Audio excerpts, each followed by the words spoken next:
friends, welcome to data making. In this section, we are going to see how to build a Kafka cluster on top of Docker environment. So till last section, we saw how to set up the Docker environment. Okay, now we are going to set up the Docker cluster, which is a Docker container, which is for Kafka cluster. Now, there are two important things you need to understand. What is Docker image? What is Docker container? Docker image is a packaged bundle, or you can say it's a package of all your libraries and binary files, all the stuff. Okay, so when you run an image, you get a container. So a container is nothing but a runtime for your software. Software, you can think of Docker image is your software, and when you run the software, you get an environment to run your application. Okay, so if you want to understand more about Docker concepts and other details, please go through the bonus section, which I given a lot of information about Docker. Okay, and then you get more idea of it. So for now, what we are going to do, we are going to build this Kafka cluster. Okay, to use Kafka, we need a zookeeper, the component called zookeeper. So in distributed environment, when you multiple components, multiple services interacting, so there is a need of a common service called the coordination service. So open source community has developed a component called zookeeper, which is used to track the offset in the Kafka cluster. Offset is nothing but a message IDs. So let's get started.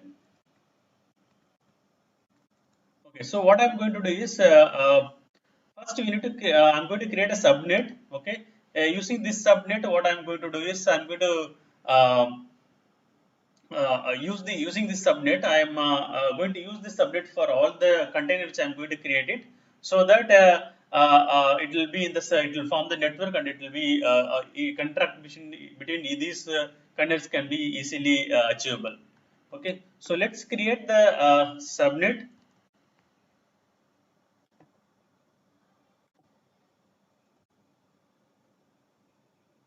It's already exists, so I've already created. So what I'm going to do is next is you have to get a zookeeper image. So for zookeeper, I'm using an official image. So you can use the docker pull command, which will pull it from the docker hub. Docker hub is nothing but a repository for all the docker container. Okay, so it is going to pull it from the Docker Hub, the Zookeeper container, sorry, look at Zookeeper image. I'm pulling this version 3.4. So we call it this as tag name. This is the image name, and this is a tag ID or tag name. So once you get a Zookeeper image, we can run that image to get a Zookeeper container. So this is the command. To run your image, you need to pass a docker run. I'm going to run it in once this is running, I am going to run it on background mode. So it is -daemon, and I'm going to set the host name as zookeeper node, and I'm using this subnet. So I have to give the subnet ID, and IP address I'm assigning it to 172.20.1.3, and this is the name of the container I'm giving. And I'm going to actually publish this port number, which is a 2181, which is the default port number for Zookeeper. And this is the image. I'm going to run it. So using this command, we can spawn a container, means create a container, launch a container, all are same. Okay, the container is created. So you can just check Docker PS, there's a container running. You can also check Docker images. So there is an image called Zookeeper, and tag number is 3. Apart from this, there is a hello world image, which I just checked whether the Docker commands are working. Okay. So now Zookeeper container is ready. Next, we are going to download the Kafka image. So Kafka official image, there is no official image in the Docker Hub. So I just use this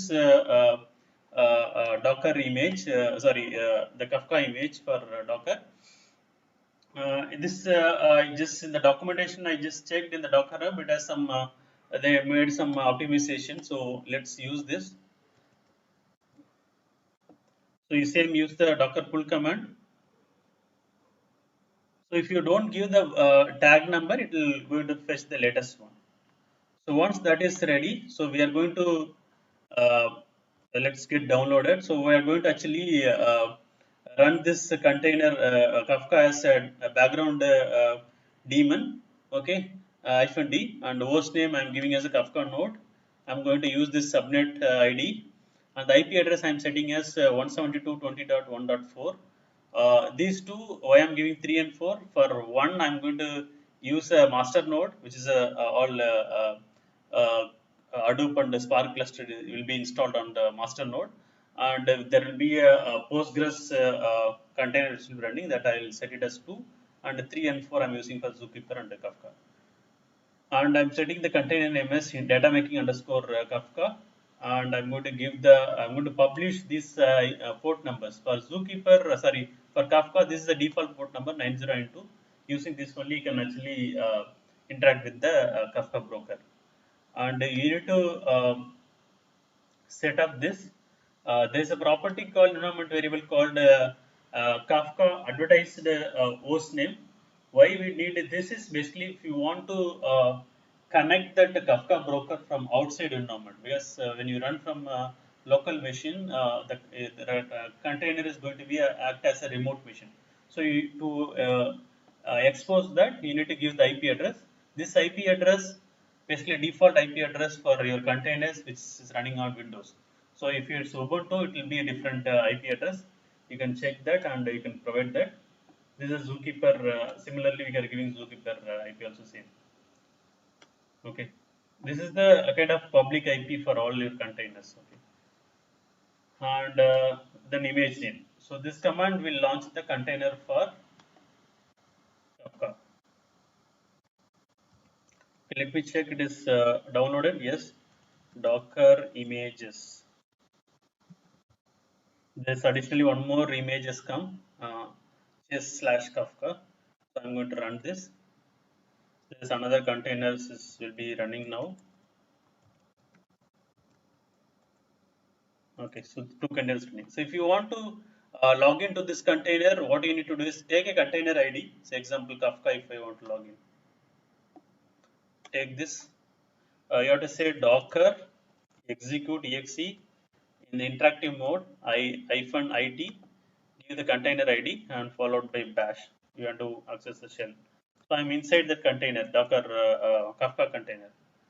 So this is how we need to just get into the Kafka node. Okay. So we'll actually, so now we set up the single node Kafka cluster. Okay. So now what we are going to do in the next section is we are going to create a Spark cluster, Hadoop and Spark cluster. I hope this section is useful for you. Please, if you are not understanding the Docker concepts, please go through the bonus tutorial section. It has more information. Thank you so much, friends. See you in the next section.